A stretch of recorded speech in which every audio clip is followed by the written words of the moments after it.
Good day all, and welcome to the University of the West Indies School of Veterinary Medicine webinar on the effects of climate health, on animal health. Okay, I'll be your host for today, Karla Georges, and we have in store for you a very, very interesting as well as informative group of presenters that will give you ideas on how the effect on climate or the changing climate has adverse effects on our animals' health, both from a livestock perspective as well as from a pet animal to a public health perspective. Okay, so thank you for joining us. And at this point, I would like to hand the floor over to our director, Dr. Karla Georges, to give some of our opening remarks. Dr. Georges. Good evening, everybody, and thank you very much, Dr. Jones, for welcoming all of you.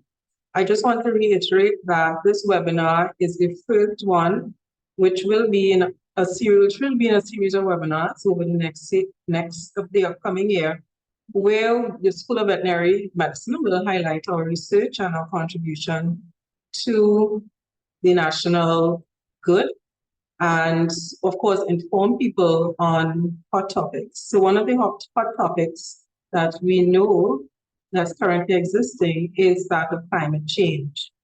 And it's important for all of you to recognize that climate change has an effect on the health of all of us, the health of humans, the health of the animals, and the health of the environment. And we hope that these talks today will give you a little insight into the impacts that climate change has and what we can do and what we are doing to mitigate against these impacts to improve our livelihoods. So thank you again, Dr. Jones, and I just want to welcome all of the participants and all of you, the panelists, for this informative discussion this evening. Thank you, Madam Director. Thank you, Dr. Georges, for that brief introduction to the webinar. At this point now, we would like to introduce our first panelist. We start the ball rolling with one of our heavy hitters. He is our very own Professor Christopher Oura. He is a veterinary virologist at the School of Veterinary Medicine, and he has taken his post at the SVM since 2012.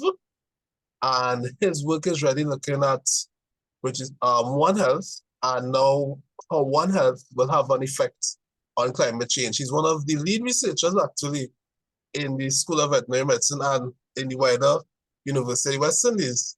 And he has won a lot of UE Vice Chancellor's Awards. I think he won one in 2016.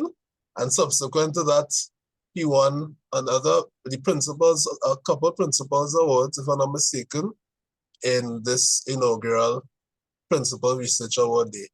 So at this point, I would like to hand over the floor to Professor Christopher Oura for him to give us his presentation on climate change, the One Health in the Caribbean. Prof, the floor is yours. Thank you very much, Keegan, and a very good evening to everybody. So I'm going to kick off today by just talking quite generally about climate change and One Health in the Caribbean. Let me just get that. Can you hear me okay? Can you hear me okay? I can hear you okay, Prof. You Great. just have to change your settings. Just change your settings, I believe, just change your display settings, I believe. Oh, so that it'll, yeah. I thought this was going to be correct because it looks correct. Is that okay? Can you just see it? Can you see it okay? Can I go on, or can't you see the we can see it, but we can also see a next slide.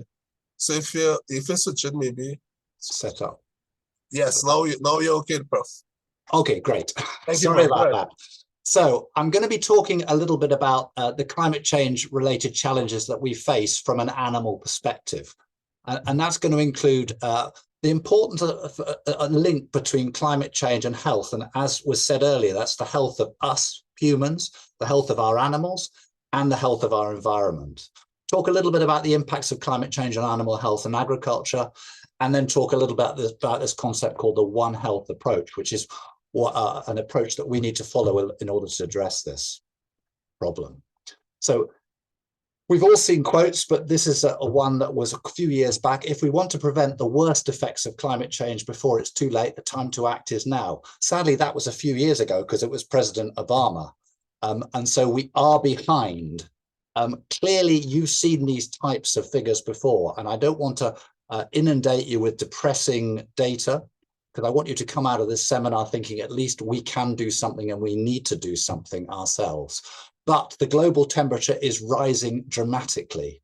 There are various model scenarios that can be done, and we need to make sure that we don't follow the red one here, because this means rises of up to 5 degrees, which will be absolutely catastrophic. We need to do something now to be able to make sure that we have the lower scenario, which is the blue one. Sadly, we see week after week, year after year, day after day almost, a record is broken every day. And the last 8 years have been the hottest on record, as you can see here. This is a 100% due, we know, to the fact that we are releasing these greenhouse gases into the environment like carbon dioxide and methane, and they are resulting in this warming of our atmosphere. These releases of CO2 continue to go up, and that's why we need to put in these what we call mitigation. We need to reduce the levels of the release of carbon dioxide and methane into the environment, so we reverse, we put this in reverse and we stop this global warming. When we look at models to show what's going to happen, sadly, the deep red is we are predicted to have very hot temperatures all across the Caribbean region, as you can see here, slightly hotter over land than over the sea. And going with that, I'm afraid the predictions are drought, which is a reduction in rain. As you can see, the browner, the drier. And as you can see all over the Caribbean region, we were predicted to go into drought. Although you might not believe this when you see some of the really nasty, hard, extreme rainfalls that we have, because there are going to be more extreme rain. When it happens, it's going to be harder. But the general scenario is going to be, I'm afraid, drought, which is going to have all sorts of effects. So what does this all mean? And many of you who swim in Maracas, who swim in the sea, especially this year, have seen our sea temperatures are remarkably warm. The Caribbean Sea is warmer than it's ever been. And this energy from the sea is sucked up into the environment. So when we get hurricanes, they're going to absorb this energy, and the hurricanes are going to be stronger and nastier. And they're going to more rapidly transition from category 4 to category 5, as happened with Maria and other hurricanes that occurred just a few years back. And this is not only obviously going to affect humans dramatically, but it is going to have a massive effect, as we'll hear later, on our livestock and on our crops, and cause massive amounts of damage, of economic damage, and I'm afraid mortality and death.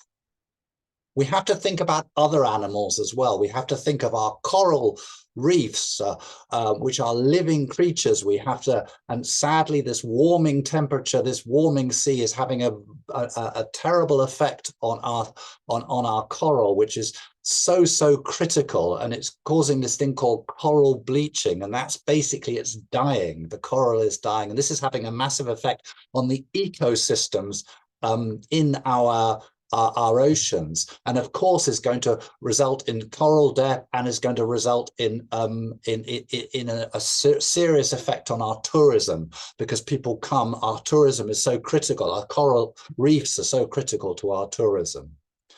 But things people don't think about when you go to Carenage and you hear maybe the fish aren't there, they're not there where they were, and they complain, maybe the red fish aren't there this time, they were always here in the past. Small rises in temperatures affect where these fish are, the habitats that these fish, where their feeding sites are. Small rises in temperature make them go away from our coasts. So this is going to have effects on where our food is, what fish we can buy, but also from a food perspective. The staple food that we buy, that we grow here, like beans and rice and maize, reductions in precipitation increase in temperature has a direct effect on the yield, how these things grow and how much grows, but also how much nutrition that comes up from the soil into these. So when we eat these things, they've been grown at higher temperatures, these beans and rice, they don't have so much goodness in them. So these are the kind of indirect effects we're going to see. And of course, in Trinidad, we know very, very well about the flooding. And this is not only, as we'll hear again later, this is not only affecting humans, but also affecting, as you can see here, this farmer in Kirep, the cattle and the small ruminants that drown, and the dogs that need to, dogs and cats and pets that need to be taken out of houses, or people won't leave their houses without their animals. This all has to be taken into consideration. We have to also think about sargassum seaweed, which we see, which is doing so much damage to our fish and our sea and our sea creatures, but also our beaches.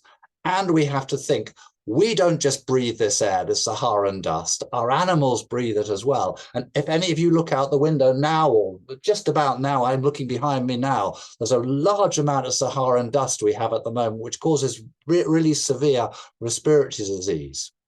So these are the things we need to adapt and make sure we're prepared for.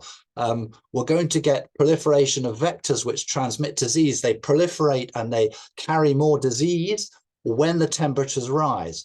It's not just humans that suffer from heat stress, as I'll show you in a moment. Also, other animals suffer from heat stress. We talked about flooding, and this will cause the proliferation of waterborne diseases like leptospirosis, which passes from animals to humans. We also see problems at increased incidence of respiratory illnesses. Also, as we talked about earlier, decreased availability of food and decreased availability of water. And the food we have may not be safe, and we may not be able to get hold of it. And our import bill rapidly rises, and that causes economic impacts.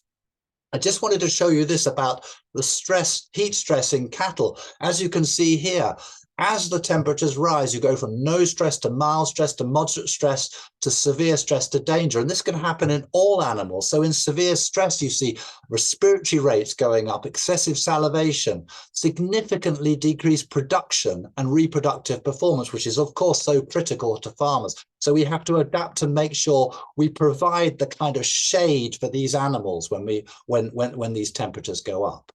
And my final slide, I've talked about the environment, I've talked about animals, I've talked about plants, I've talked about humans. And these are all intrinsically, extricably linked. And this is where we have to deal with these problems. We have to adapt to these problems by using this interdisciplinary One Health approach, where people from the different disciplines come out of their silos and work together to address these problems. This is absolutely critical going forward. So I've just given you a quick overview, and I'll get more information from my colleagues on the individual areas later, but we do have an urgent situation on our hands, and we do need to all act for the future. We can all make changes, albeit small. We can all do things, and we must all do things. So it's really a call to arms now for us to pick up the baton, pick up the mantle, and understand that we all need to adapt to this really big health challenge that we face with climate change. Thank you very much.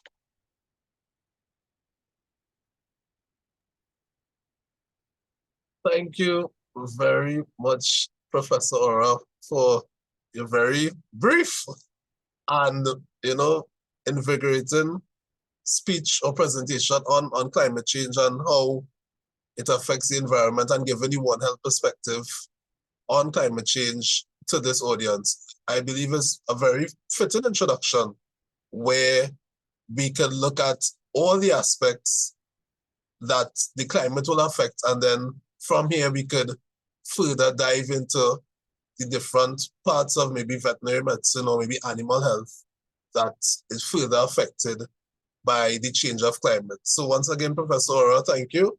And we will maybe come to you when we have the question and answer section again. Okay, so many thanks again. So at this point, we will then now like to have our second speaker. We're moving very, very speedily along.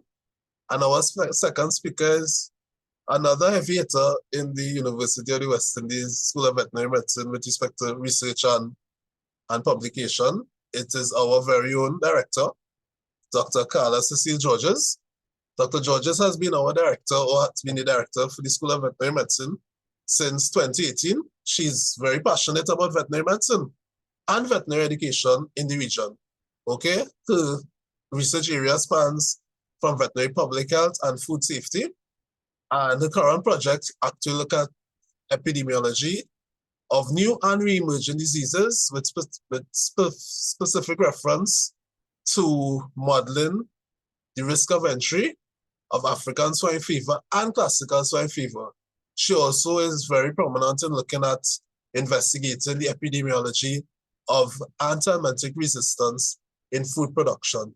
So at this point, I would like to hand the floor over to Dr. Karla Georges for her to give her presentation on climate change and its effects on animal health. Thank you, Dr. Georges. Thank you, Keegan, and thank you, Chris, for such an informative presentation, which will make mine much easier.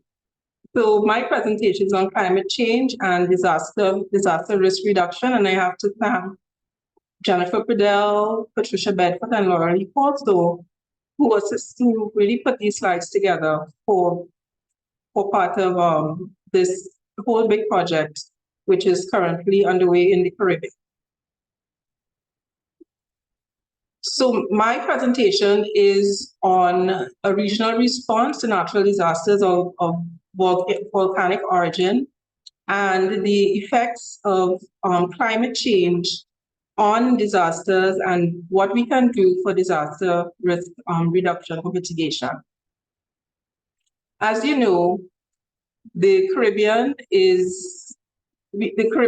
has a vibrant agricultural sector, and it employs about 25% of the population. Although it doesn't contribute much to the GDP, it contributes to a maximum of 17%.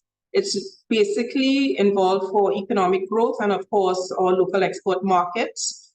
And it's important that we improve or promote agriculture for our own food safety. And it is important in the livelihood of several people. And with climate change, as Prof. Oura said, this global change will have a threat on our ability to reach our targets for agriculture. There's a loss of diversity and habitat. We have the natural disasters taking place. We spoke about the warming of the oceans, more severe weather. And of course, with that, we have emerging diseases and pests, all impacted on our very, very fragile agricultural sector. We know that the region is prone to natural disasters, and it's important that we must have a way to counteract ourselves when faced with natural disasters. And with these natural disasters are other areas which intensify the impact.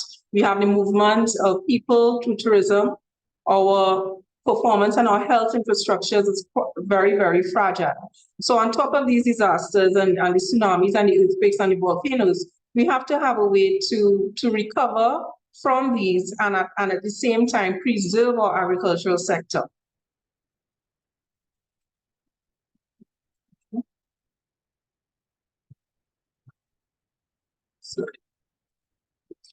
So I want to just say a few words about the Carib Vet Network. So the Carib Vet Network is a network of participants in the Caribbean from both the English and French-speaking Caribbean, and of institutions such as OI, well, WA, CAFSA, which is, and the CARICOM units. Also the educational institutions such as Ross, St. George's, and of course UWI. So what it is a network of all of us, all of these experts who come together to build capacity in the region. So to build capacity for improving more likely our livelihoods and food production.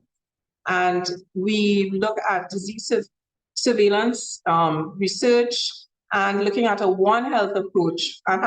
So what we have is that we have a network of collaborators with an enabling environment. And you will see how this network of collaborators we were able to get together to assist in one of a natural disaster that took place. And the disaster that we are looking at right now, that we came together very successfully, which we want to be able to transcend into something more permanent, was the volcanic eruption in St. Vincent and the Grenadines in 2021. And that resulted in quite a lot of ashfall, and that ashfall impacted greatly on animal production in St. Vincent and the Grenadines, and it also impacted on animal production in places like Barbados, which has no volcanoes, okay? So but the ashfall, due to the direction of the wind and the climate change, was able to have a very severe impact on the island of Barbados. So to just kind of walk you through some of what happened in St. Vincent and the Grenadines since December of 2020, there was different levels of alerts. So we had the seismic unit in UE informing us about what was going on. And then because there were months of effusive activity. And then by April, it went to a red alert. So we knew that there would be some sort of volcanic eruption taking place. And between April 9th and April 22, there were lots of eruptions. And by April 29th, heavy rains and lahars and landslides started to occur. And by May 6th, then we got, it went back to orange level. But as you can see, there was a lot of destruction to the agricultural sector, not only in St. Vincent, but through the ashfall that went over to Barbados. And I might add, overall, taking place under the umbrella of COVID-19 pandemic, which of course had its own restrictions to just shut everything down and prevent the movement of any kind of help that you tried to get. So what was the response to the Caribbean? So St. Vincent, well, the thing is, St. Vincent had some time to prepare, okay? So there was time to prepare because we knew, as I said, that there was this disaster taking place. And the chief veterinary officer in St. Vincent, because of the CariVet network and that was already established, where we had some sort of communication, we started the communication taking place where she started to request assistance. And we prepared information sharing and started looking at our regional disaster plans and seeing what roles that can take place. Remember, our focus was to improve both the livelihoods of the people and try to preserve the animal population. Okay, so because of this, we were able to really mobilize in a way easily and help some of the countries that were severely affected. So this network, as I said, it was a regional network, and we had several partners responding. And as you can see, from Barbados to Trinidad, Jamaica, Martinique. And we had a lot of agencies coming together to assist and getting all the regional networks involved. And it was a real coordinating effort, putting all of these players or actors together to mobilize to help the affected countries in as fast as a month. Okay, so we're looking at why was this such an impactful response and why was it so successful? And that is because of the types of information shared. We had all scientific information shared, technical documents in one space. We had situation updates from other partners such as NEMO, and we had updates on initiatives, and we had moral support, questions and answers taking place. So we need to use all of this, use this information sharing, use this experience to have a real sound output where we must, of course, have an impact to save our economy and our farmers and include the animals, include our farm animals, include our livelihoods into this. And this has to be a multi-sectoral mobilization with mutual effort and coordination from everyone. And it has to have, of course, the buy-in from the powers that be, such as all the ministries, the governments, and all the coordinating agencies and the regulatory bodies. Okay, so what did we do here? We were able to mobilize food and water through our communications, we looked at what was most critical. And so all these players, this is Trinidad and Tobago response. We were able to get donations of grain, about at least 30 tons of grain, animal feed, molasses, 50,000 gallons of water, shipped directly and in time to get directly to the animal population where it was really needed. Okay, so the CVO of St. Vincent, that is Dr. Hackshaw, she said the regional response that made it success was it was immediate, voluminous, and appropriate. And the most urgent need dealt with the animals and the livestock and pets. So this is what we want to be able to have within any disaster mitigation effort. We have to include our livestock and our pets to help safeguard our not only our moral, our economy, but of course that human-animal bond. So as I said before, it was a highly successful response, and we have to look at the strengths. Use these strengths to move forward, okay? We know we had some opportunities that we had time to prepare for this, and we had a network that was already very much communicative, very well coordinated, and very and with a lot of solidarity within it. So we do have challenges and we have failures of that we know of. Also, we had other partners in the network who experienced stuff that, such as Guyana had floods that in May, and we weren't able to mobilize as well. So we knew some of our obstacles were logistics, of course, COVID, which had its own level of constraints. And we really don't have a huge human resource or in this area. We know we don't have any legislation to include a good direct response to help the animals. And we had no knowledge that ash was going to dump itself onto Barbados and affect the plants and the environment itself. Everybody was sort of looking at St. Vincent. So nobody really thought of wind changing in direction and having to help Barbados itself. So as I said, we have to capitalize on these successes, which is what we are going to do, and engage the networks, engage the powers that be who make the decisions, and have ourselves on those boards where things like that can be at the forefront. So it's a co-learning event. So we have to let others understand why is it important that we must include animals and have our own forces, people dedicated to that response. So we do have our take-home message where it's a multi-hazard approach. We had pandemic, we had rainfall, we had the volcano, but there was some, and then we had lahars and that flow. So we got everything just one on top of the other.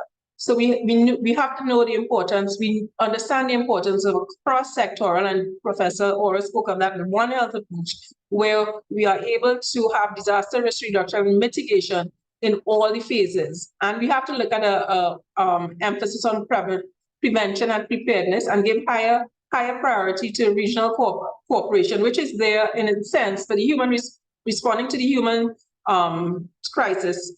And we have to, of course, put our voice to respond as well to the animal crisis. So we have to have an enabling environment for collaboration to give us better results for this emergency response. So we do have next steps. We did have a post-disaster risk reduction workshop that was held in December in 2023, where we brought all the players who were part of this coordination effort together in Port of Spain. And we included people like the ODPM, Office of Disaster Preventive, etc. And there is a tool, a communication tool, which is being developed called Tool, which we can launch to help facilitate the communication easily among all sectors. So these are the participants from the workshop. You'll see several faces with Gavin from Peters from CAFSA, Patty from Patricia Bedford from FAO, Jennifer Pradell from Sierra, myself, Victor from Belize. So we had lots of people here, and a lot of you may recognize some of these faces from Trinidad and Tobago. And this is Joshua Gorodan from the ODPM. Okay, so we did have participation. So as you know, this is so funding. Where did this funding come? This funding came from the BioDiv 2 project, which is a EU funded project. And there was some funding, residual funding available for us to be able to quickly write a proposal to get funding to start this process going.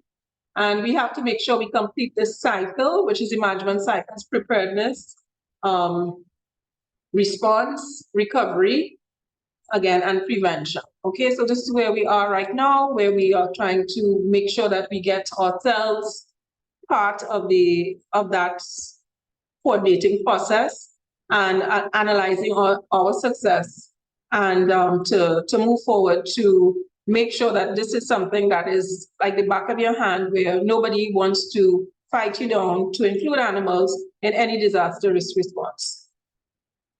So we had lots of questions at the workshop, where we asked ourselves, what were the successes, what are the networks, and how can we have sustainability with our collaborators? Okay, and we came up with a lot of information sharing, where we spoke about, we know we have to include ODPM, NEMO, etc., and we have to advocate for this, and we have to sustain enhance the regional efforts of CARIVET to have the plans and the tools. So we looked at the disaster plans for each for 3 countries, and we are looking at them to help strengthen them and to improve, have something for the improving their livelihoods or saving animals, getting animals as part of this of the project. Okay, so we have a strategy for moving forward to help the agri ecosystems. We know what we want short term, and we know what we have today. Okay, so there are other initiatives on where we have other projects like the Carrot Green Project and One Health Initiative. So all of these have to come together to have strategic planning.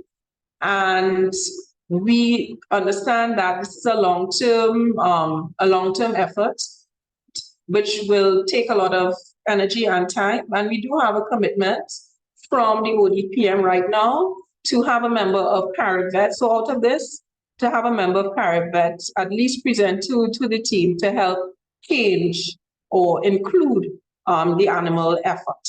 And from this, once it starts in one country, we know that it will move throughout the other Caribbean, because they're all connected. There's already a central, CDMA has a Caribbean response. So once we know that we can start with our local, we are encouraging others. So other people at this workshop will be doing the same with their local disaster management agencies.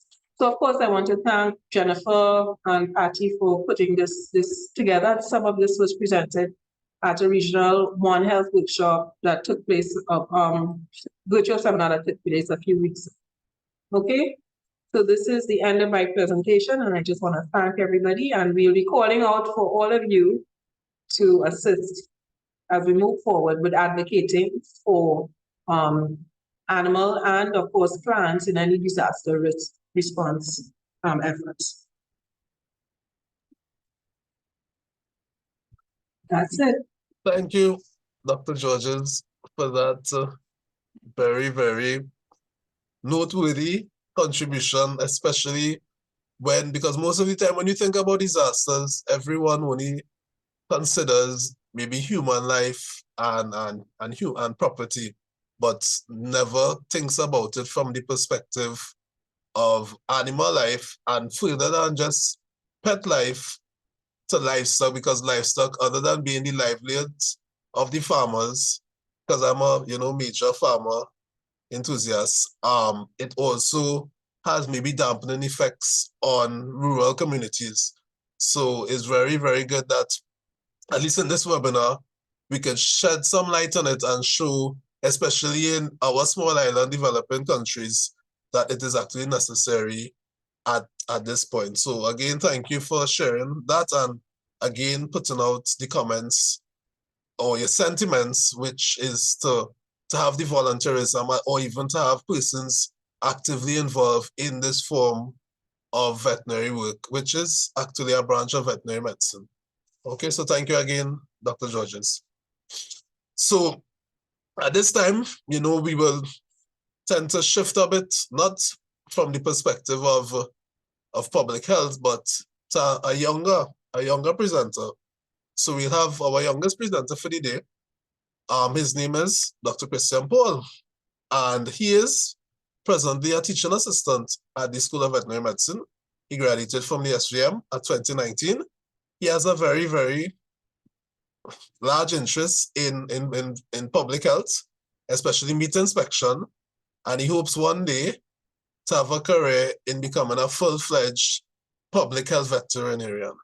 So at this point, I would like you all to welcome Dr. Christian Paul, and he will give us some insights on or the perspective on public health and how it is affected by climate change and how it will be affecting animal health. So at this time, I leave the floor open to Dr. Christian Paul to give his presentation.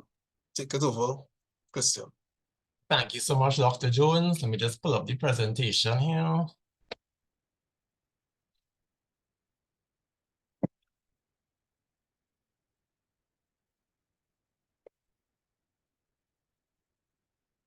All right, so good day, everybody. My name is Dr. Paul, and today my presentation will be climate change and the effects on animal health from a public health perspective.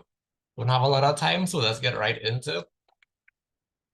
So what is climate change? Climate change is the shift in regional and global weather patterns along like a very long time frame. So it could be either years, decades, or even over seasons. There are natural and man-made causes for climate change. Natural, such as volcanic eruptions, solar iridescence, as well as like a natural breakdown of organic matter like plant life. But by far, the most important cause for climate change is man-made causes, such as the burning of fossil fuels. You have the destruction of different forested areas, as well as the creation of certain chemicals, such as CFCs. And during the Industrial Revolution, that's exactly when they saw a major boost up in the amount of greenhouse gases within the environment.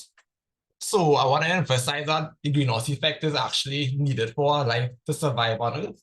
But we have the enhanced greenhouse effect, which is caused by the large influx of greenhouse gases, such as carbon dioxide, you have the methane, nitrous oxides from like agriculture. And that's actually causing the temperatures and global temperatures to rise significantly to the point where it's actually becoming detrimental to our existence. According to the Intergovernmental Panel of Climate Change, there's a definite link between human activities and the intensity and frequency of extreme weather events such as hurricanes, wildfires, as well as droughts and flooding as well. So, One Health approach. Basically, that is the combination of the expertise of different professionals, such as the veterinarians, the doctors, as well as geologists to study the environment. Throughout the dawn of civilization, there's been a relationship between animals as well as human beings. Something as simple as sentinel animals. So these animals have similar disease patterns to human beings. So if there's a pathogen in the environment, or a change in the environment or the land, or even a toxic change, you tend to see it more in the animals in the periphery first. So we can use it as a data model to indicate, okay, the animals are being affected. We have to start looking at ourselves as well too. And such examples could be like yellow fever. Non-human primates tend to contract it, so we can use that as an indicator. We have the Ebola epidemic that happened in Africa as well too. They actually noticed that the non-human primates over there were suffering from disease before it actually affected the human population as well too. We have animals using biotherapy, so that's the use of live animals to treat human issues such as the medical maggots for eating necrotic tissue. We have ichthyotherapy, which is using certain fish such as the canglefish to actually remove dead skin cells for like psoriasis and eczema. We have animals being used in medical research for like different types of drugs we tested in animals first. We use animal trials for vaccines before we actually do human trials as well too. We also have animal therapy, such as using assistant dogs, horses, as well as dolphins sometimes. for people that have like PTSD or mental issues, it helps to stimulate them to actually come out and be more interactive with the wider world. So I have some statistics here for you all. So more than 70% of additional animal protein will be needed by 2050. More than 20% of the global animal production losses are linked to animal diseases. 60% of pathogens that are caused by human diseases originate from domestic animals or wildlife. And 75% of emerging infectious human diseases are actually from animal origins. So these are a good indicator of the importance of the One Health approach, because a lot of the animal diseases are actually affecting us as human beings as well too. Right, so because of the change in climate, such as the increases in temperatures, there's actually a change in the distribution of vectors. So vectors are organisms that can transmit infectious pathogens between human beings or from animals to humans. So most of the vectors are arthropods, and with arthropods, you tend to see a shift in their availability as well as their behavior based on the amount of temperatures or the ambient temperature available. So you can see like an increase in the aggression in terms of frequency of biting, the development of the eggs they produce as well. Mosquito larvae actually tend to develop a lot faster in warmer waters as well too. And then to see a change in the distribution from like tropical countries to subtropical areas as global temperatures tend to be increasing as well too. You tend to see them get more breeding points as well too, such increase in terms of like density of vegetation as well, especially during the increases in precipitation, where it has higher increases of rainfall as well too, especially for mosquitoes that can just get a little pool of water to actually drop the eggs out spawn as well too. We have an increase in the amount of interaction between the vectors as well as human beings as well, depending on the amount of deforestation as we encroach more into forested areas as well too. Even things like rodent-borne diseases, as temperatures increase for extreme weather events such as like droughts and flooding, they tend to move more indoors where we are living as well too, to try and escape the weather, to have more interactions between not only rodents as us as well, but our pets as well too, and they can transmit things like leptospirosis as well. Right, so there are environmental impacts of climate change, such as water quality impacts. Usually during extreme weather events, there's a lot of runoff into riverways as well as the ocean, and that tends to take like fertilizers into the ocean as well too. And usually when that happens, there's something called an algal bloom, which causes a lot of algae to spawn in the water, and as they die off, it increases the biological oxygen demand in the water when bacteria consume to use O2 as well to break down the algae. So that actually causes a reduction in the water quality as well as the oxygen that's available for fisheries or different aquatic life in the environment. We have air quality impacts as well too. As the climate becomes a lot drier and hotter, you tend to see a further distribution of pollens and allergens distributed more towards a broader aspect of the entire country as well too.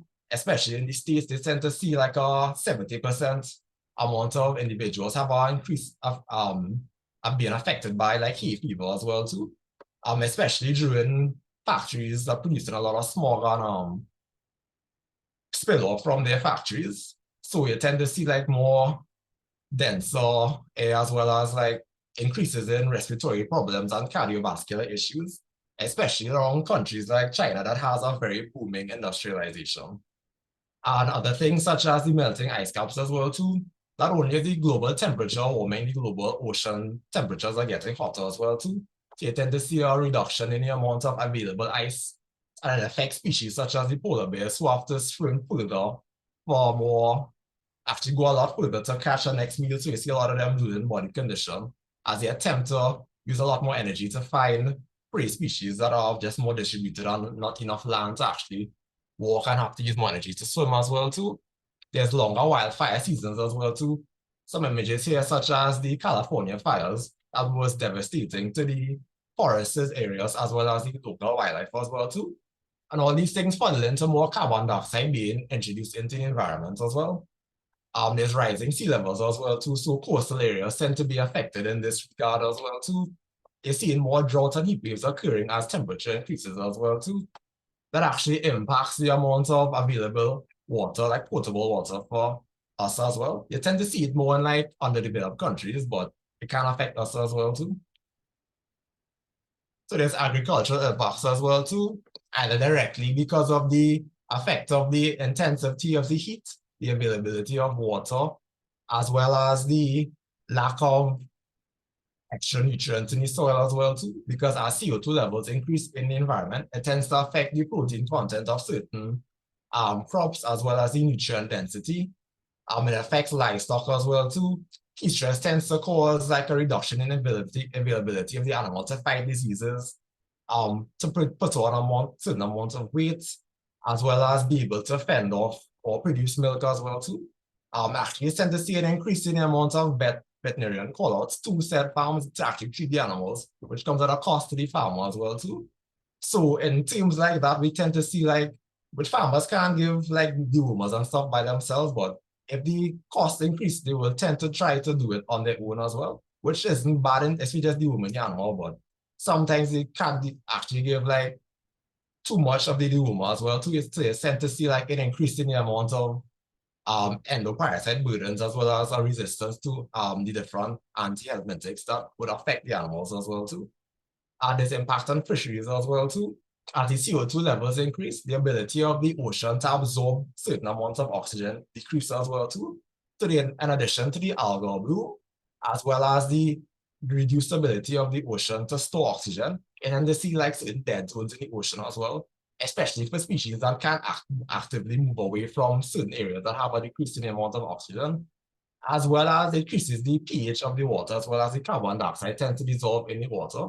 So you tend to see like developmental abnormalities in certain fish, as well as the different shells of certain shellfish, either don't develop properly or they straight up come out a lot smaller.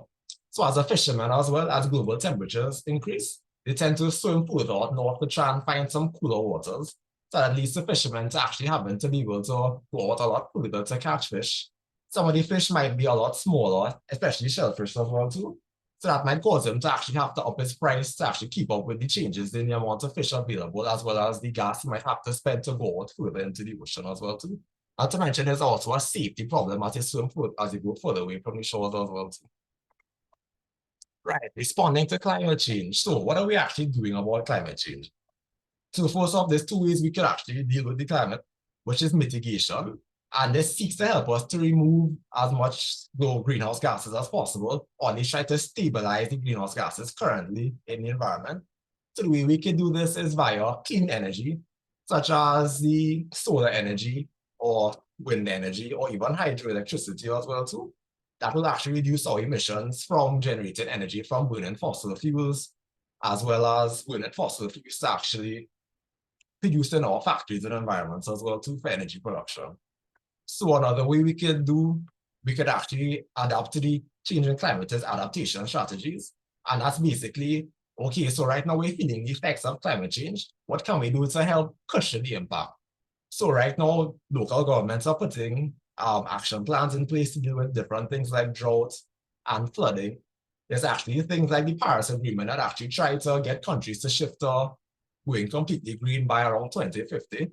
So hopefully they actually commit to this change so there'll be less emissions in the atmosphere and there'll be less of the impact of the increases in the amount of temperature from climate change, as well as the ability of different governments to be able to better adapt to and create different species of crops to be able to better withstand the hardiness of the increases in temperature and the frequency of droughts that are coming in right now. Right, so how do we know climate change is real? So unfortunately, some people in positions of authority don't believe in climate change, but according to NASA, they use natural and man-made sources to record the differences in temperature from way back in like 1884 to 2023. So you have things like using satellites to record the amount of UV radiation that was in the past compared to now as well too, to actually see how much radiation is being trapped within the Earth's surface, as well as they can measure the cores of ice, as well as the distance in certain tree rings that actually indicate the difference between CO2 levels and temperatures that existed before the past. That's actually what we're seeing now. And from the images they provided for us back in 1884 compared to in 2023, now you can see there's an unfortunate amount of global warming and temperatures, and it's only going to get worse from here. Because I want to emphasize that global warming doesn't And climate change doesn't take place overnight. It's over decades and sometimes even centuries as well too. So even if we somehow manage to remove all the different greenhouse gases, it's still gonna take some time for it to actually come to stabilize amount levels. So if we wanna start doing the plans we have in place, we need to start it at least by 2030 to try and have emissions, and hopefully by 2050 we can completely eliminate it. And in the image below, you see the global temperatures of the sea. And back from 1955 up to 2020 now, you can also see there's a vast increase in the amount of temperatures in the ocean right now, all linked to greenhouse gases as well as human activity. Okay, so in conclusion, climate change is a serious problem, but thankfully there are talks about doing things to mitigate climate change, as well as what we can do moving forward as well to try and reduce the amount of emissions we have going on currently right now. I know South Oura approach has a $10 billion plan to put infrastructure in place as well to actually combat flooding, like increasing the infrastructure, like storm drains as well too. It impacts human, animal, and environmental health. And there needs to be a unified approach in dealing with the problem as well. So we all need to come together, pool our knowledge, and actually make some action plans and strategies in place to try and get this under control before it actually becomes an issue we can't actually bring it down anymore. So I just want to leave you with some final statistics. According to the World Health Organization, climate change directly contributes to humanitarian emergencies, such as the increases in extreme weather events such as hurricanes, heat waves, wildfires, and floods, as well as tropical storms. It's estimated to cause about 250,000 additional deaths between 2030 and 50 due to these humanitarian issues, as well as a reduction in the amount of nutrition available and food security, depending on how our crops fare with the changes in the temperature. It's important to emphasize that underdeveloped countries tend to feel the brunt a bit more, as they have lack of vector control opportunities, as well as water treatment plants and portable availability of potable water. So while it does affect all countries, they tend to actually be hit the most hardest. Reducing the greenhouse emission through better transport systems and better energy production, such as the implementation of green, clean energy, are a better step towards healthy animals and climate change. So as a call to action, I know the government and local plan-making bodies have their systems in place, but we ourselves can actually contribute to reduction in climate change. That's just something as this carpooling, so you don't have to have multiple cars producing emissions from the vehicle. I myself actually do a lot of carpooling as well too. So me and my parents, we use one vehicle to get to our 3 destinations and workplaces. But yeah, that's the end of my presentation. Thank you so much for listening.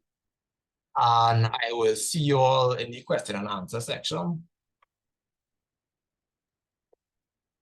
Thank you, Dr. Paul, for that very, very vibrant, young, energetic, I must say energetic presentation on the effects of climate change on public health, and showing us not only from the perspective of zoonotic diseases and human and animal health, but also the effects on the environment, and showing some statistics and some data on the myth behind the effects or the anthropologic effects on the climate. Okay, so thanks again, Dr. Paul. So at this time, we always moving very fast along. We have reached the point where we will start to speak about small animal medicine or small animal issues. Okay, so our next presenter is another graduate of the SVM.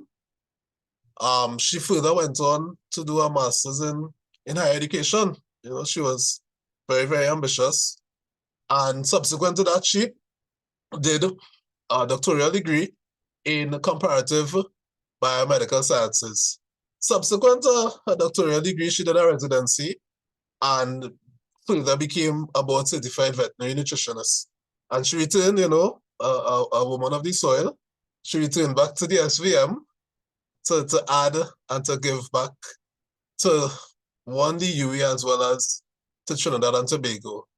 So this person is no other than Dr. Siobhan Bridglalsingh, and she will be giving us some insights on climate change and pets, perpetrators or victims.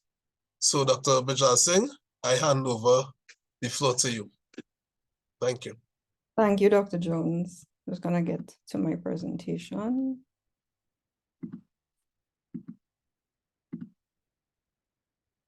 I just want to confirm that you all are seeing the slide and not the presenter view. Is that correct? We are only seeing you right now, Doc. You only Only see seeing you. me? Yeah. 1 second.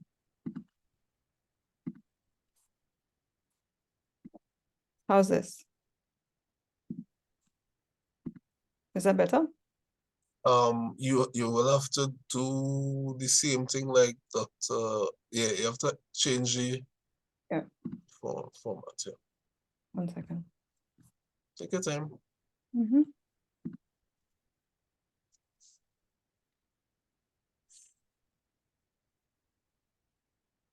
All good. Right, Okay, is it Doc. still on? Or did it go back to? No, we're going back. We're going back. So we can still see Let's your go there. slideshow. Yes, ma'am. Okay, great. Enjoy. Okay, thank you. So we're gonna move a little bit from talking about climate change and the effects globally, and Dr. Paul rightfully pointed out how it affects animal health.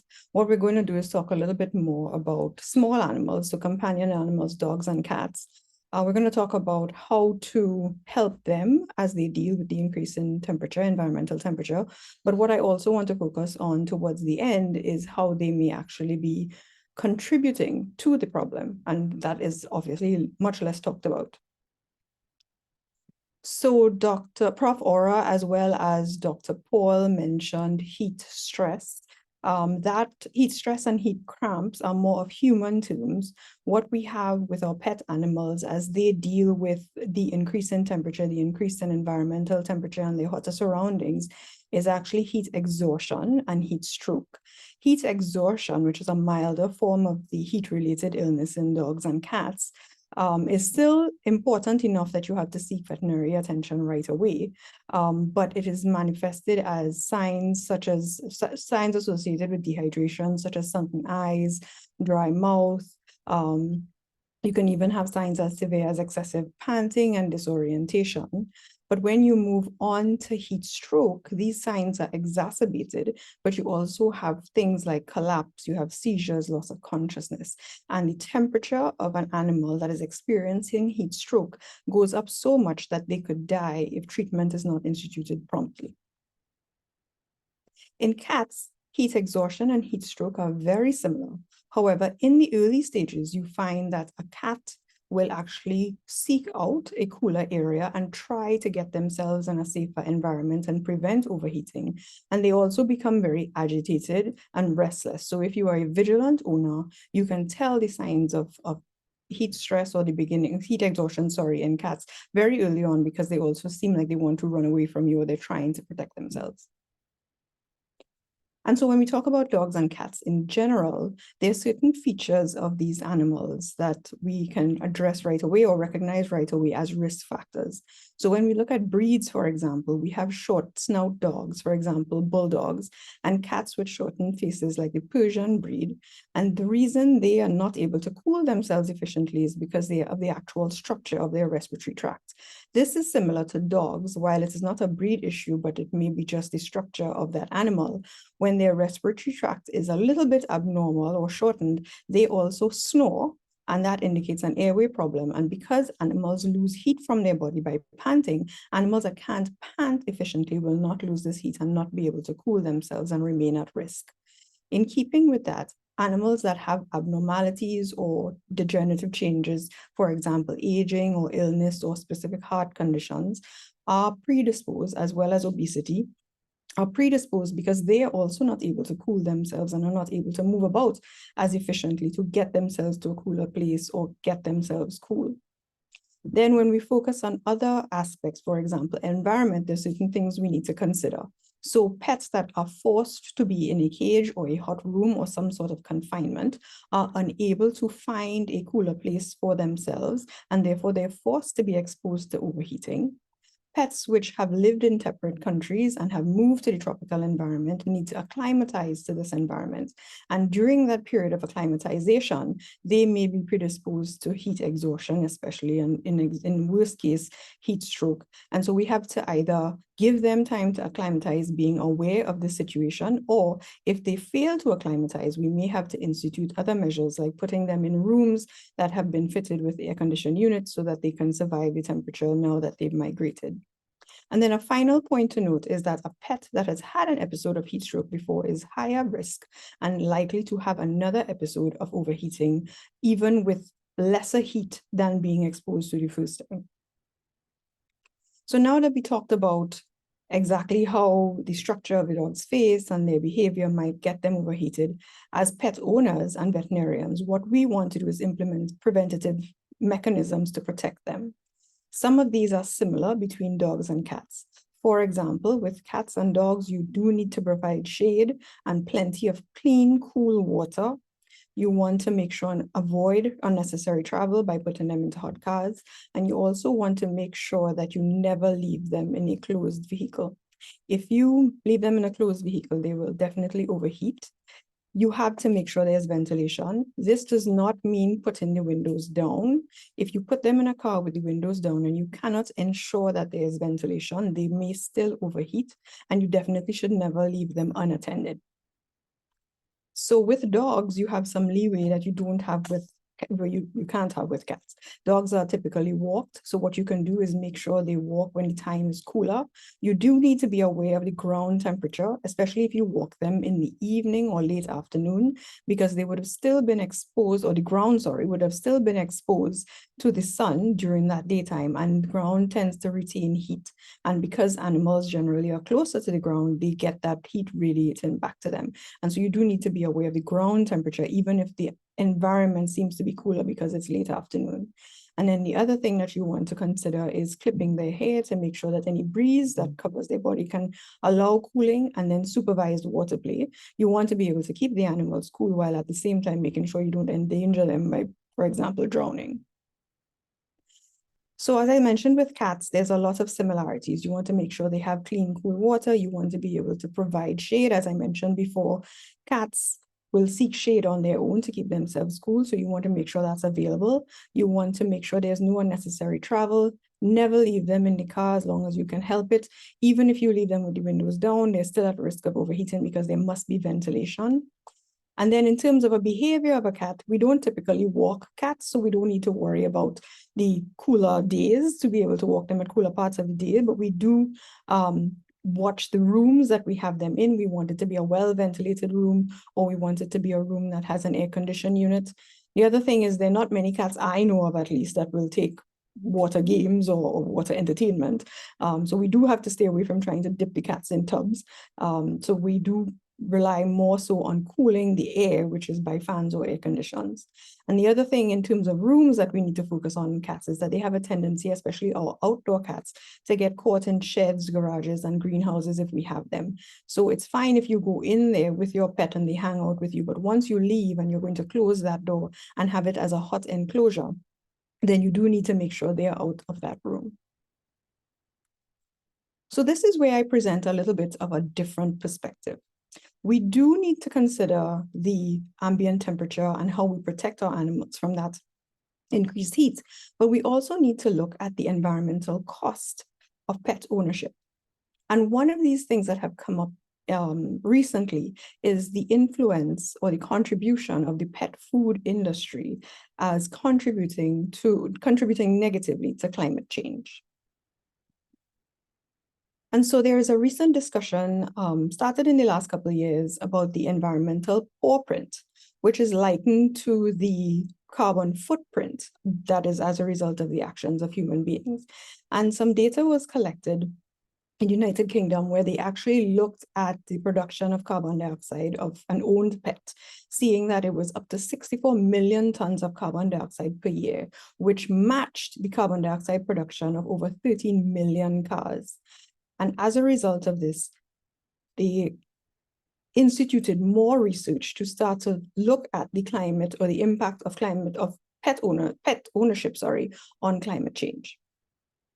And so a life cycle assessment case study was done in Germany to look at the environmental impacts of a pet dog. This study was published in 2020, and it looked at the life cycle of a dog with factors such as pet food, which was necessary for nourishing the pet, but also looking at handling of the waste of this pet in terms of urine and feces collection and disposal. And what they actually found was that the environmental impact of a pet dog was about 7% of the climate change impact of the average European Union citizen. They also came up with recommendations as a result of this study that we better optimize our pet food production and we look at better ways to dispose of animal feces. As a result of that study, environmentalists went ahead to put certain actions in as recommendations. These are very subjective, and it is really within the power of the owner, the pet owner, to decide to go in this direction. But some things they mention would be adopt, don't shop, meaning don't have purposeful breeding so that we end up with larger pet numbers. They suggest that you make your own pet food. This is to avoid the commercial production of pet food. However, this again will be limited depending on the particular client or pet owner that you're dealing with. And then we all want to use biodegradable products. So for this, they recommend biodegradable care products for our pets. And then recently, there's a movement for pet fur or hair to be donated in the United Kingdom to make mats that they have been trying to use with oil spills, because the thought is that there's good oil absorption from pet fur or pet hair, and it can be used as part of the solution. So with that, I come to the end of my presentation. Thank you very much for listening, and I'll be very happy to take questions at the end. Back to you, Chair. Thank you, Dr. Bridglalsingh. That was a quite controversial topic at the end, you know. You had me and I was getting and take out my seat where we never really looked at the pets as being a major contributor to damaging the environment. And it's actually, I like how you actually use a nice reference where further work could be done, maybe in the Caribbean, maybe from our Caribbean perspective, to see our pet ownership or our impact on the environment from a pet owner perspective. I know there's a lot of studies done from a livestock perspective with effluent and so on, but never from, well, from my background, never from the pet owner's perspective. So again, thank you for that very informative and thought-provoking presentation. So I hope that in the question and answer section, we could get a lot of persons pitching in their 2 cents, especially on this topic. Okay, so that's just a reminder for all our participants in the audience. You can put whatever comments or questions you have in the Q&A, and one of our panelists will respond once you have the available time at the end. Okay, so thank you again, Dr. B, and I hope that you're waiting and ready for any fiery questions. Moving along, at this point we have Dr. Shayne Ramsubeik. Dr. Shayne Ramsubeik is just a small bio about him. He also did his Doctor of Veterinary Medicine at the UE. However, from that, he further went on and did an MBA. And subsequent to the MBA, he went on to do a Master of Science as well as becoming a board-certified poultry veterinarian. Dr. Ramsubeik also has 12 years of practical experience and has worked at least 2 of our local poultry companies. So he has a vast level of experience and a vast level of knowledge in the poultry sector. So it's a nice spin now that we looked at the small animal perspective. So now we want to look at the poultry perspective of climate change. So now I hand you over to Dr. Ramsubeik. And Dr. Ramsubeik, the floor is yours. Thank you. Good afternoon, everyone. Are you hearing me clearly and seeing my presentation? Yes, Doc. Audible and presentation being seen. Okay. Thank you, Dr. Jones. And continuing from where my colleagues left off, my objectives this afternoon is to increase awareness of the climatic challenges to the regional poultry sector, and highlight some of the adaptive strategies to climate change and opportunities for improvement and research. But firstly, why include poultry in this discussion?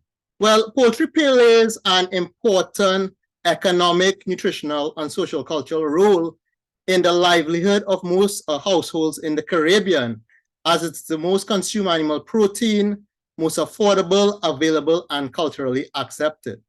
And when it comes to livestock production in our region, the poultry sector is the largest agro-industrial enterprise. Therefore, food and job security in the Caribbean is heavily dependent on sustainable poultry production. So what are the main areas of concern, or how does climate change directly or indirectly impact our local poultry? Well, the main direct effect is heat stress, and heat stress is more than just extreme ambient temperature. Heat stress is worse when we add high relative humidity to the equation, and both record high temperatures and humidity are a consequence of climate change in our region. And this graph simply shows the temperature and humidity range or ranges at which our birds are at risk to experience decreased production efficiency as well as increased mortality. So why are poultry highly vulnerable to heat stress? Well, birds are not well adapted to extreme environmental conditions, as they lack sweat glands with 95% of their body covered by feathers. And to add to this, their internal body temperature is approximately 41 to 42 degrees Celsius, which is much higher than the other mammalian livestock and humans. This makes them highly vulnerable to extreme weather conditions and sudden fluctuations.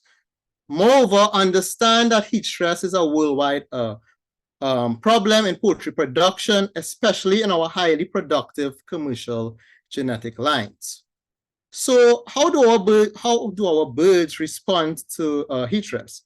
Well, when the ambient temperature and humidity increases above that comfort zone, which I showed earlier, chickens spend less time feeding, more time drinking, sitting, and panting with their wings elevated, all in an attempt to dissipate heat and cool themselves. Now, the negative effects of heat stress manifest as increased mortalities, decreased meat quality, decreased egg quantity, size, and quality, decreased fertility, and increased susceptibility to secondary infection, as the immune system of the birds may be impaired. So apart from performance, heat stress is a major welfare concern. Having said that, how do we mitigate the effects of heat stress? Well, first, we need to pay attention to the weather conditions and understand what is normal bird behavior.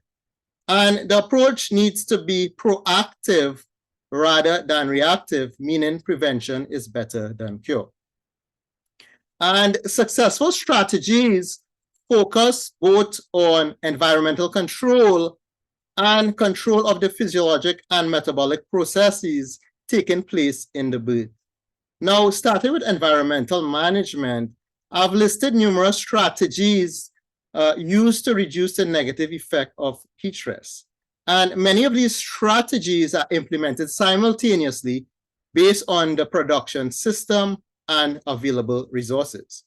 And in large commercial settings, the tunnel house or environmentally controlled houses have been a game changer once they are constructed, managed, and maintained properly. And on the other side, in our open-sided conventional houses, some successful strategies include the use of fans, sprinklers, roof insulation, open roof ridges, and reflective painting. And the focus here is to reduce environmental stresses during the hotter time of the day. This next slide shows some of the strategies that we use to control the physiologic and metabolic processes that take place in a heat stress bird.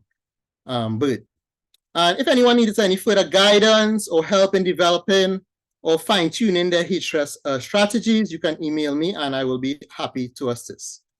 Now, moving along from heat stress, drought are a consequence of climate change, as we know. And with this comes water shortage and scarcity. Now, chickens drink twice as much water as food consumes, and if they don't drink, they simply will not eat. And most operations do not rely solely on municipal water supply, and they utilize wells and ponds alongside alongside adequate storage capacity. Now, on the other side of the equation, climate change also brings increased rainfall, resulting in flooding. Therefore, it is important to ensure that drainage is properly constructed and maintained around the poultry house, and that houses are designed to withstand extreme events like storms and hurricanes. Now, apart from these direct effects, climate change has a major impact on feed quality and availability. Now, in a poultry operation, feed accounts for 65 to 70% of the total cost of live production. And the diets of our birds are mainly corn and soybean meal based, and they come from, the majority of it comes from the US, all right? And climate change results, as we know, in drought, increased humidity, and even pest infestation, which impact the crop yield and quality of these commodity grains. Moreover, a major issue is fungal growth and mycotoxin formation, which can negatively affect the health of our birds. All right. And strategies employed to mitigate these effects include exploring alternative feed ingredients, an area and opportunity that requires more research, and mycotoxin mitigation strategies through the use of mold inhibitors and mycotoxin binders. All right. Now, another indirect effect is increased transportation costs and delays as a result of droughts affecting key ports and transit routes. For example, droughts and lower water levels in the Panama Canal has disrupted the supply of primary inputs we utilize in the poultry production cycle. Now, this is ongoing and requires your attention, as transport logistics will have a significant impact on chicken meat and egg price and availability in our region. Furthermore, a notable effect of climate change, and probably the most recent, is the entry of pests and disease into areas where they were not previously present. The incidence of highly pathogen avian influenza in South America and now in the Caribbean is a major concern. This Hypat H5N1 outbreak, or this global episodic that started, I would say, in early 2022, seems to be never ending. And it's more about when than if it will have a significant direct impact on our region. Now, we have experienced the indirect effect with shortages that resulted from the population strategies used to control the spread of the virus in the US. And if you are not aware, we in the Caribbean are still highly dependent on the US for our hatching eggs, which produce our broilers and our replacement pullets for our table egg birds. This would continue as while waterfowl migratory pathways have changed due to destruction of feeding grounds and breeding habitats, bringing these birds closer to our commercially reared poultry. And climate change is a contributing factor to foreign animal disease transmission. It's not the only factor, but it is a contributing factor. So the best strategy to mitigate the effects of foreign animal diseases such as avian influenza starts with strict biosecurity. And this is an area that needs a lot of work in the Caribbean. And we at the university and at the School of Veterinary Medicine more than willing to work with the industry, small farmers, the ministry, and all stakeholders to ensure that biosecurity and other disease prevention strategies are functional, practical, and effective. Now, other global challenges or concerns that are driven by climate change includes the increased risk of foodborne zoonotic diseases such as Campylobacter and Salmonella, and antimicrobial resistance. All right. And for example, when it comes to zoonotic diseases, several studies have shown a strong correlation between increased ambient temperature, precipitation, and the spread of and persistence of Salmonella and Campylobacter in the environment. And there is ongoing research on how extreme weather events influence the prevalence of Salmonella cerevisiae of public health importance. And with respect to antimicrobial resistance, as temperature increases, so does the growth and proliferation of AMR bacteria. And moreover, climate change leads to changes in agricultural practices with increased use of antibiotics in livestock. And that is so especially in the developing countries. Now, having said that, there are still some gaps in knowledge, and epidemiological investigations are ongoing so that we can better understand the relationships. All right, guys, so that's the end of my presentation, and I'm happy to take your questions at the end. Thank you. Thank you, Dr. Ramsubeik, for very, very informative and relevant topic addressing the poultry industry at this time and the effects of climate change on the poultry sector, because as you know, we in the Caribbean, poultry is I think one of our largest meat sources as a human population. You know, everybody, you know, you love the KFC, you love the Royal Castle, so on and so forth, especially in the carnival season. So I believe that you will have maybe some questions in the chat to maybe respond to coming on to the end of the webinar. So thank you again, Doc. It was very, very informative at least from my perspective. Thank you. Okay. So as we come to the final presenter, at this point is, well, I'll leave it unknown, but he is also a graduate of the School of Veterinary Medicine. He started as a teaching assistant and he is now assistant lecturer. He is very devoted towards food animal medicine, and he's been he's a prominent figure in the food animal hospital.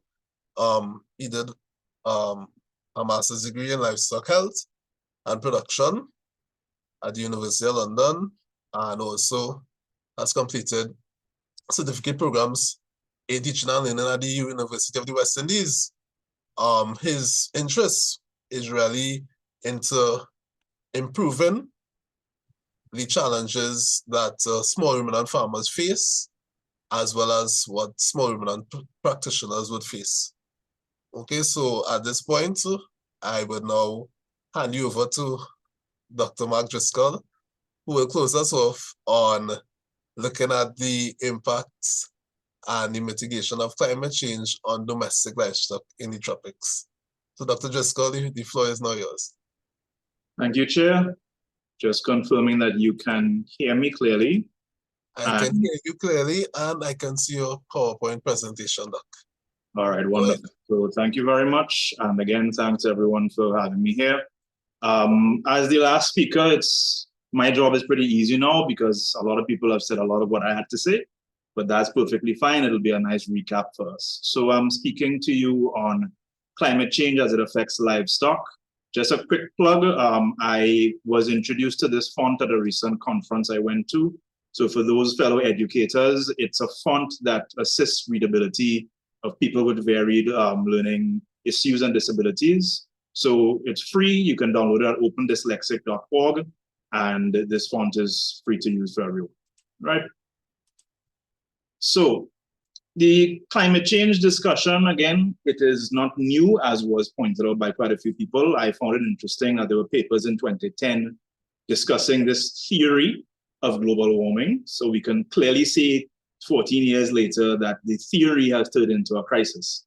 And again, these kind of talks are now very important, as we all said, for figuring out a way to go forward with this situation. All right. So livestock, about 45% of the Earth's land surface is used for livestock production.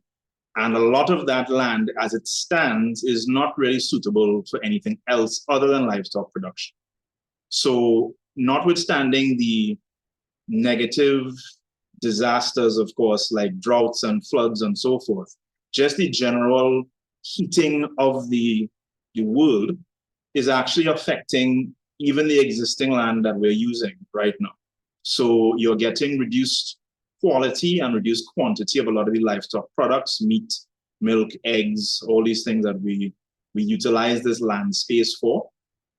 Because the land is now less suitable, you have less reliability from the land that we're using and the products we're getting from it. And the capacity itself is being reduced. So you're getting more land being used for less products, so to speak. And there's a lot of evidence coming out that these things will impact throughout the entire supply chain, all right, from your processing operations, straight through storage, to transport, to your retail institutions, and then again to human consumption. So it's an issue that will have many knock-on effects moving forward, right? So as was indicated before, the rising temperatures has direct impacts on production. Again, any stress that is affecting our production animals will translate to a loss of their ability to produce for us. So they're going to grow slower, they're going to give less milk, they're going to give less meat, the quality will be poorer. Again, egg yield in the chickens are going to drop. Animals that are, their ability to reproduce is important for our production.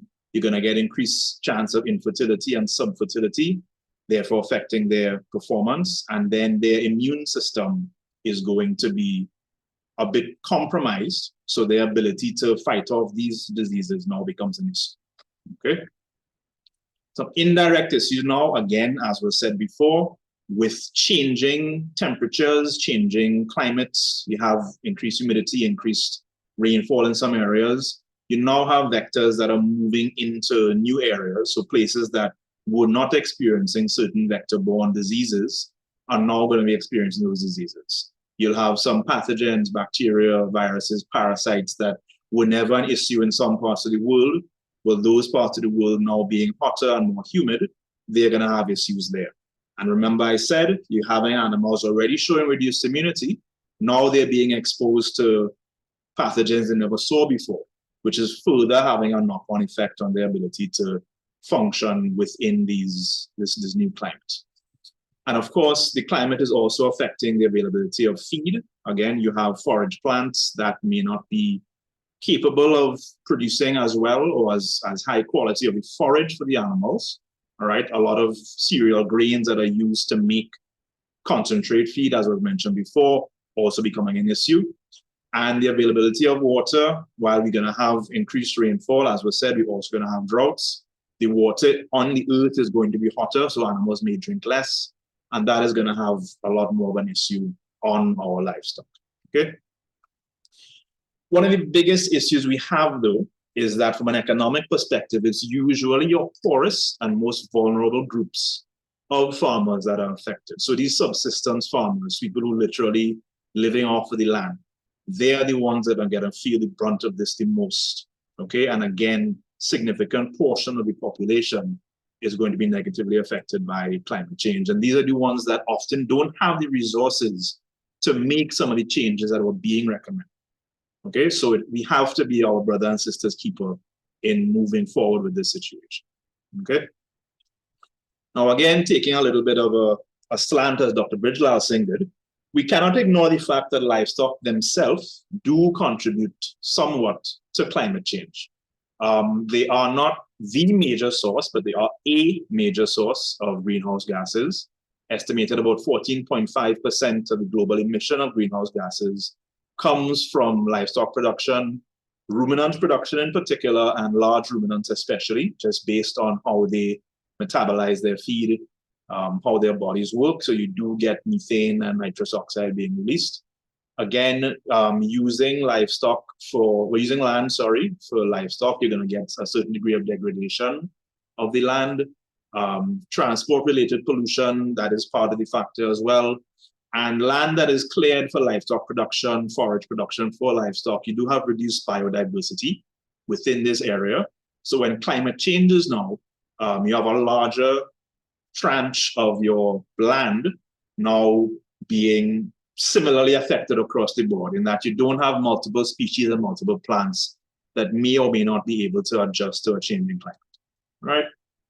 So again, at the end of the day, what are we going to do about all of this? Okay, so one of the first things we want to look at is trying to manage the forages that we have in order to assist with mitigating this problem. So you have options. You can either maintain appropriate conditions for your existing forage. All right, so again, within reason and as your capital allows, increase irrigation, changing, treating your forage as a crop, as I always try to tell my farmers and my students. All right, so giving it the condition that it needs in order to thrive. Similarly, within reason and of course based on transboundary movement of plant material, you can import forage that may be more accustomed to this quote-unquote new climate, all right, to at least have a good forage source for your livestock. Yeah. The agroforestry industry is also growing as well. These pictures are from Trinidad, our own cocoa plants being used for agroforestry. One, providing shade for some of your forages that may now be able to better operate even within this changing increase in temperature. And then the same biodiversity I spoke about. So having different types of plants, even on a forage pasture, that allows the pasture itself and the land to better manage the changing climate. Okay. Managing your water sources, again, looking at ways that you can collect water and have water from different ways. You want to have efficient practices, again, something like providing shade for your water sources will keep the water cooler. Animals will therefore drink more from those places. Again, the animals themselves benefiting from the shade as well. And in general, looking at good conservation and good management of your water sources, both to protect the water that the animals will drink, and then to protect the water that we may then want to use. So there's not competition between, again, human use of water and animal use of water. Okay. Now, managing your animals is more than just providing them with shade.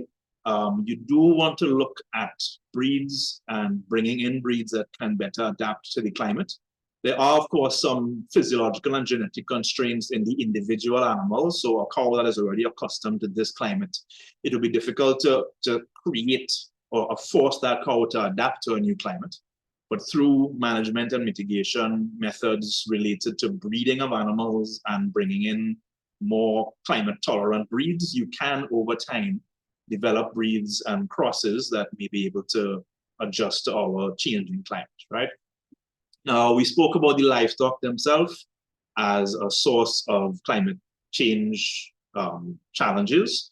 If you increase the efficiency of your livestock and you adjust how they take in their feed, there are numerous studies on modifying the diets of these animals that will reduce the amount of greenhouse gases that the animals themselves produce, okay?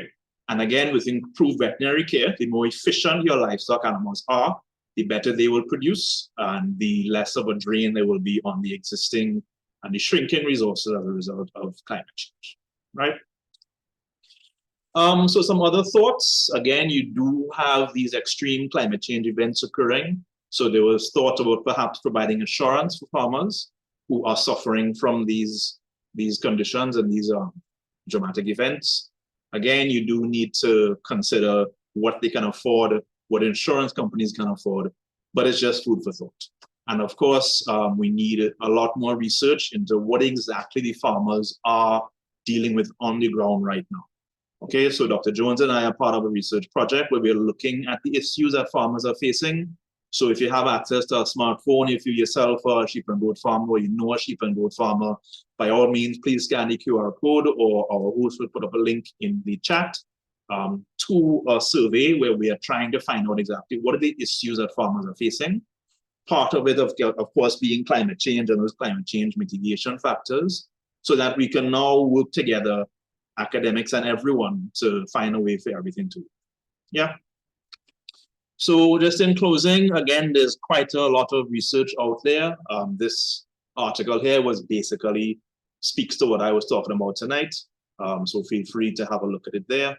And again, for the science nerds like me, there are a few references as well about, you know, some of the changes in livestock, climate change, how some of the sustainability mitigation factors can be used. All right. So with that, I just want to say thank you very much for having me here tonight. And I think we're going into the Q&A shortly, so I'll hand you back over to the chair. And it was my pleasure to be here. Thank you, everyone. Thank you, Dr. Driscoll. Thank you, Dr. Driscoll. That was very, very sharp. It was sweet. It was short. 3 S's. It was nice. Very, very nice, you know, showing the linkage, even all the presenters, but you know, showing the linkage with respect to the farmers being the ones affected the most from climate change, especially subsistence farmers who depend 100% their whole life, not only their livelihoods, but their life in essence, especially with a changing environment around them. And how their practices negatively affects the environment if not properly educated. So again, thank you very much for that presentation. So at this point, we're going to the Q&A. So I will dive into the first Q&A. I believe this one could be directed towards Dr. Georges. So the question is, what methods and strategies could be put in place to secure animals, especially natural disasters and emergencies? It is observed that animal care is not included in national emergency responses. So go ahead, Madam Director. Okay, so that's a very good question. The first thing that we really need to do is have animal care included. So when animal care is not included, depending what it is. So if it is you're talking about companion animals, you have to have a plan for your companion animals. Okay, so what you have to do is you have to be able to say, okay, this is the place that I would be able to evacuate with my animal.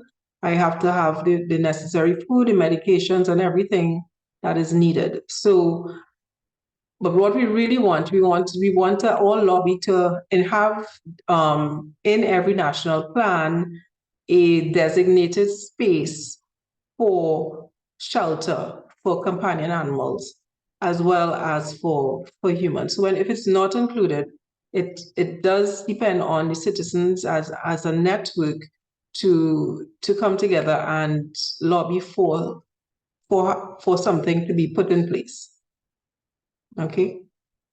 So right now we know that several non-governmental organizations, there is a network where they have maybe certain veterinarians that have clinics would say, okay, my clinic can be used as a shelter in the event of a natural disaster. Okay, so that is already in place in certain NGOs, for certain NGOs, etc. There is that in place, but what we need to do is have it as a national plan, have it more out there, have everybody understand what can be done at a broader level instead of the individual level, which is where it is at this time. Thank you, Dr. Georges. Thank you. Very appropriately stated. At this point, the second question in the Q&A is about the discussion with respect to pets and ventilation. And the anonymous attendee stated, I would like to know what is the impact of heat on chickens in hatcheries and coops. Does the heat stress result in high hormonal levels or other health-related or health issues impacting on the food chain? So I believe that Dr. Ramsubeik could take this question. Yeah, so I would have covered some of that with respect to hatcheries. When it comes to climate change and extreme ambient temperatures, as well as humidity. Remember, we need to maintain that hatchery conditions with respect to temperature and humidity at a certain temperature and humidity for that developing embryo. All right. And what happens if when you have extreme conditions, the machines have to work harder. And if your insulation or you maintaining that environment in the hatchery is not ideal, what could happen? The embryos and so forth could overheat. You can have death of the embryos, as well as you could result in poor quality chicks and so forth. All right. So maintaining that hatchery environment so that the incubators and the hatchers can function properly in terms of temperature and humidity is really important. All right. And I think my presentation would have covered the environment, the chicken houses and so forth. And the challenge, one of the major challenges, the roof and radiant heat and so forth that can have negative effects in birds overheating and panting and so forth.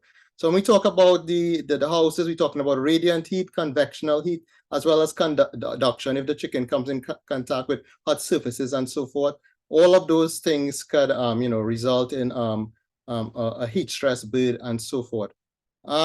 What's the next question about hormonal changes? The second part of the question is that you wanted to know, does the heat stress result in high hormone levels or other health related? It depends on the hormone that you're talking about. It can result in high corticosteroids level. It might result in decreased thyroid hormones that are involved in a lot of the physiological processes taking place in not only birds but all animals, like growth and so forth, development and so forth. And it also has effects. Heat stress and so forth will result in decreased production of antibodies, for example, IgG and so forth. All right, so all of those things can result in negative impacts in terms of hormonal levels and growth and development, especially in the laying bird as well. And something about along the production cycle. No, the person was just asking about the high hormone levels and other health issues affecting or impacting the food chain. So he wanted to know if maybe it could be transmitted, the hormones from the birds and the heat stress being transmitted maybe to some form of the processed meats that maybe persons are consuming on a day-to-day basis. Well, I really don't have that direct answer for that. The majority of times that heat stress bird, even though we can try many different things, it doesn't survive. All right, and a heat stress bird, the quality of the meat by itself, it's of a lower quality, and you might actually have more condemnations and so forth in a processing plant in a bird that is stressed in terms of meat quality and texture. Okay. Okay. Okay. Thank you, Dr. Ramsubeik. It has another one in the chat for you, but I would go to the other question, which is really for, I believe, Dr. Bridglalsingh, which the attendee was asking, why is it better to adopt rather than shop with respect to pets?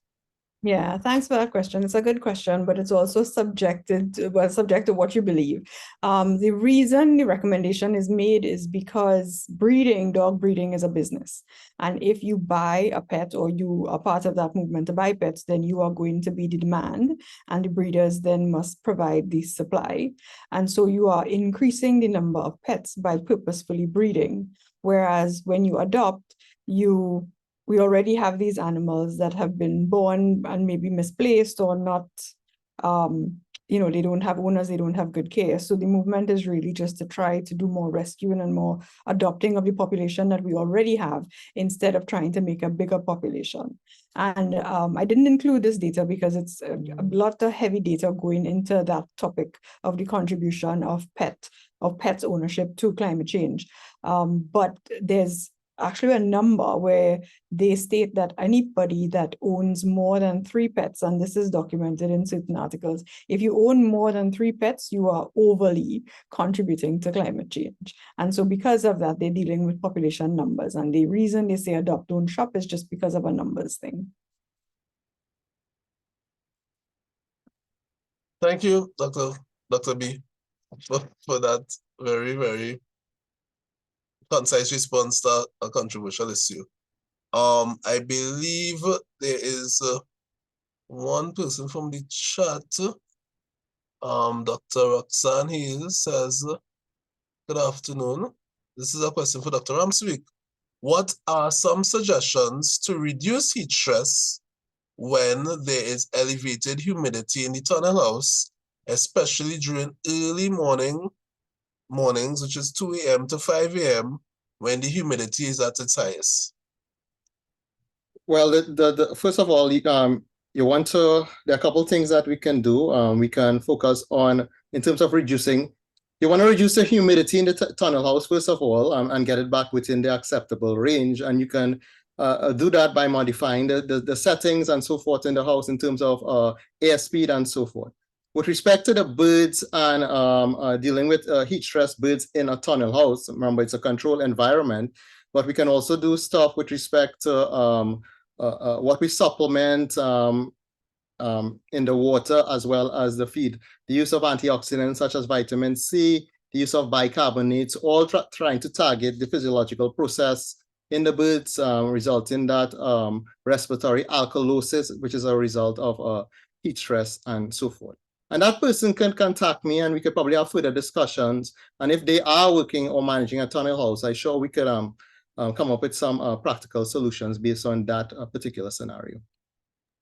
I believe she's a veterinarian from Jamaica, I believe.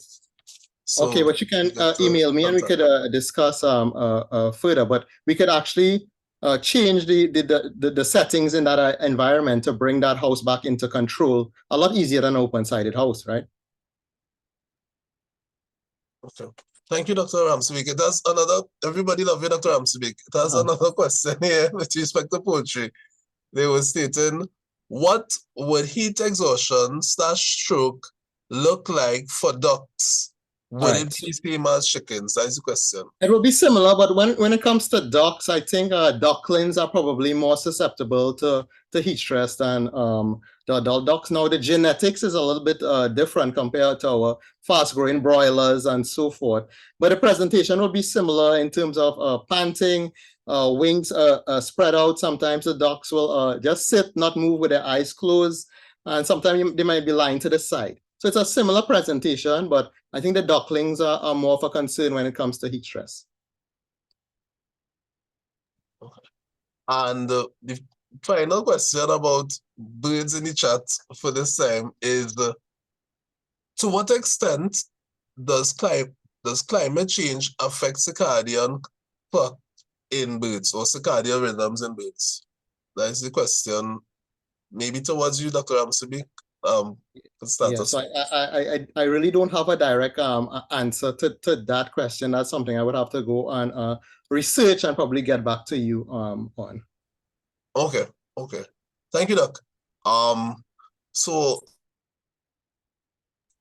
another question in the chat. They said this is the person not heard about our prescribed tactics and strategies associated with our dealings with and pointed towards the political actors / leaders who English. Okay, so in essence, the person wants to know, he didn't hear about any strategies and so on towards any form of national policy that would be influencing climate change and those consequences emanating from climate change effects. So I don't know if maybe Professor Oura wants to take a look at this because it more deals with policy and maybe the governments or the policymakers not really putting maybe legislation in place towards protecting or controlling the effects of climate change. Well, I mean, just to say that we heard about the lack of animal making provisions for animals in emergency plans, so I think it's really critical going forward that we push the One Health approach in this area.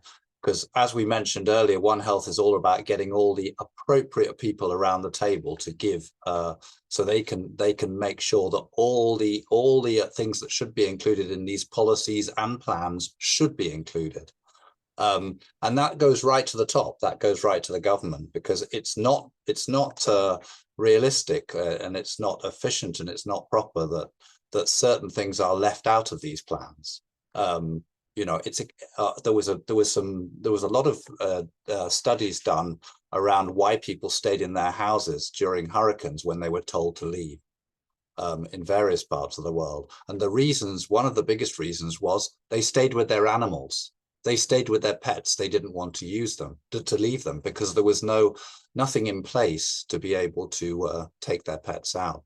And these are the kind of things we as a veterinary community need to make sure that we work with the policymakers that are often within different sectors to make sure that our voice is clearly and the voice of our animals is clearly represented in the policies that are being made, because they're often missed out. And that's really what One Health is all about, making sure that all these different sectors are included appropriately in these plans.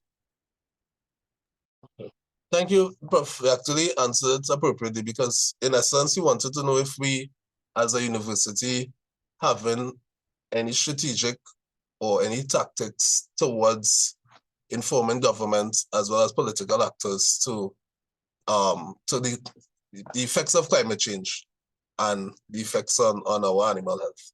So thank you, Prof, for that very, very concise explanation. At this point, I'm not seeing any further questions in the chat or in the Q&A section. I saw somebody had their hand up. Dr. Sullivan. The person, I think he was that was the last comment from Professor Oura. So he actually put it in the chat. His name was, I think, Brian Surajbali. Brian Surajbali, yeah, I believe so. So thank you for putting your comments into the chat. There's one more question as well. I see another question from Leah Lewis. Yeah. Yes. Okay. So Leah Lewis says, "Good evening, all. Question to Dr. Georges and Dr. Driscoll.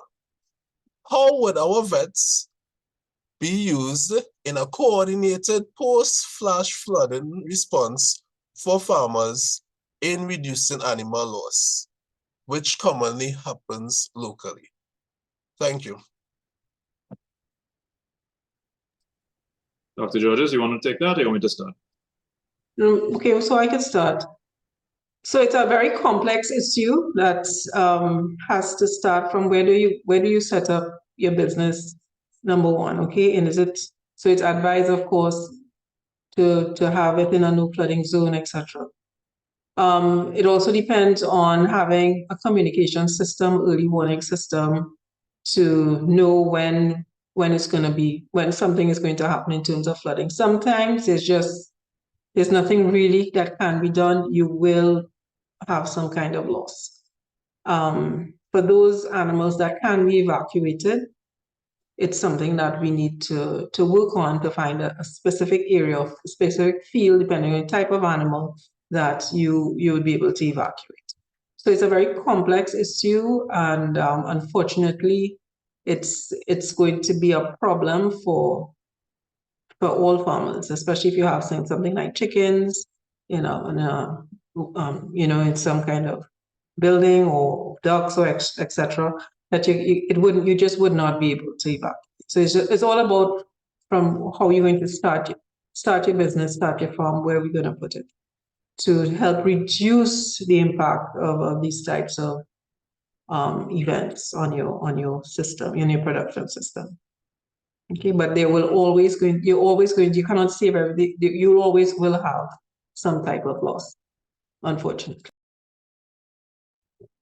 Thanks. So just to follow on, as far as the vet response, as Dr. Georges rightly said, there are so many factors to consider. It really is based on that communication network, identifying what are the key needs at that point for that particular area that's affected, who is available, what resources are available. So thankfully, one of the outcomes of the Caribbean meeting that we attended was to build on that communication network. So now the ODPM, at least for Trinidad, is aware of how to contact the veterinary community so that you don't have too many players each trying to do their own thing. The better we can coordinate as a let's face it, as a One Health team, the better that we can address the key issues, both for human life and animal life at the muted my mistake. And then we can better minimize these losses as best as we can, as much as human life will still always take precedent. As was pointed out, a lot of people's livelihood is tied to their animals. So those are some of the priority needs that may be addressed in the earliest. And again, I'm not saying anything against pet owners, all right? Obviously, those animals are equally important. But it is a matter of what is needed first, and then we take it down the line as the communication progresses. So I hope that answers the question. Just to add to that question, I know they said post-flash flooding, but we need to be a little more proactive. When people are building farms, where they locate farms, doing a proper risk analysis, even having a proper emergency response plans beforehand, especially when you are contracted farmers for the company and so forth. You need to have these emergency response plans so that you know how to act to mitigate losses and so forth. All right, so that's what the approach needs to be, not try to be reactive, but more proactive. Thank you, Dr. Ramsubeik, for chiming in. But Dr. Ramsubeik, you will be speaking about from a point of a contracted farmer and so on. If it's from the perspective of maybe a subsistence small ruminant farmer, or maybe as a pet owner or so on, it just different perspectives.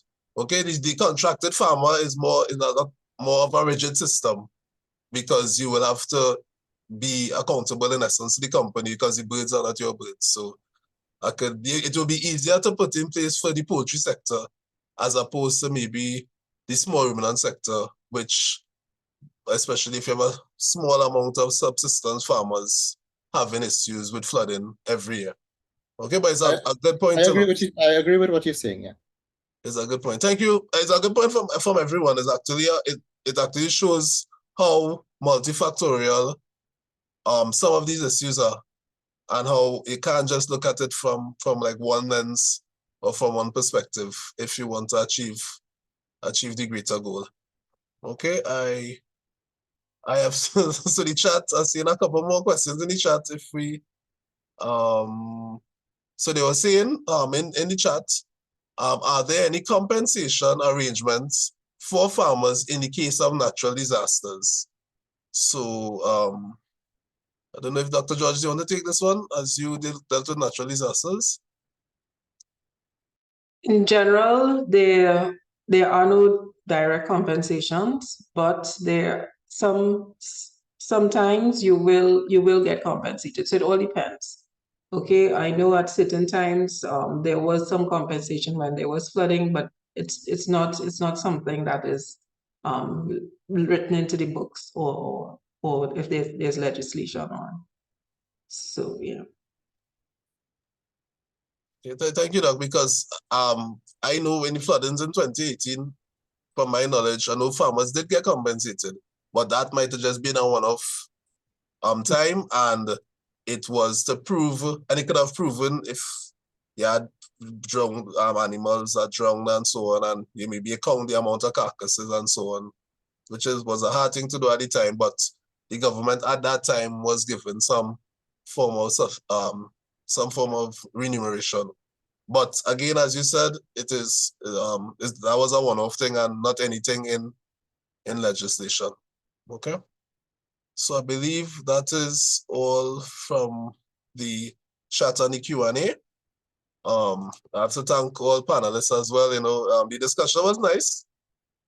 Very, very, very a little spicy at times. It was nice, especially seeing different perspectives from the pet side to the poultry side to the small ruminant side to disaster management. If you tell persons that veterinary medicine has to deal with disaster risk management, they might tell you no, but we could prove them wrong. Okay. So at this point, I will as we come to the close or coming to the end of our webinar, this webinar wouldn't be possible without many persons. So first of all, I would like to thank, the marketing and communication team at the University of West Indies. They have helped us out a long way, especially with the technical aspect of the seminar. We would like to thank all presenters. I would like to individually name them. Professor Oura, for starting us off on the right foot. We have our director, Madam Dr. Karla Georges. We have Dr. Christian Paul, Dr. Marc Driscoll, Dr. Shayne Ramsubeik, and by no means least, Dr. Bridglalsingh, for giving us all informative and insightful aspects of climate change and how it has helped or how it affects animal health or even the environment as well as disaster risk management. We would also like to thank persons on the outreach committee, Dr. Tiola Noel, Dr. Nayak as well, for their behind the scenes work. Even though you don't see them, they are very, very integral to our mission. And finally, I would like to thank the audience for giving us the time and the attention, okay? At this point, and also to keep updated with us, because this is something that we want to keep abreast, and all the vibrant issues and the things that really touch your heart. We want to be able to give some update and insight on it, and we thank you for giving us the time to come into your living spaces and to give this formal webinar. So with that, I would say I would bid you good night, and until next time. Thank you all.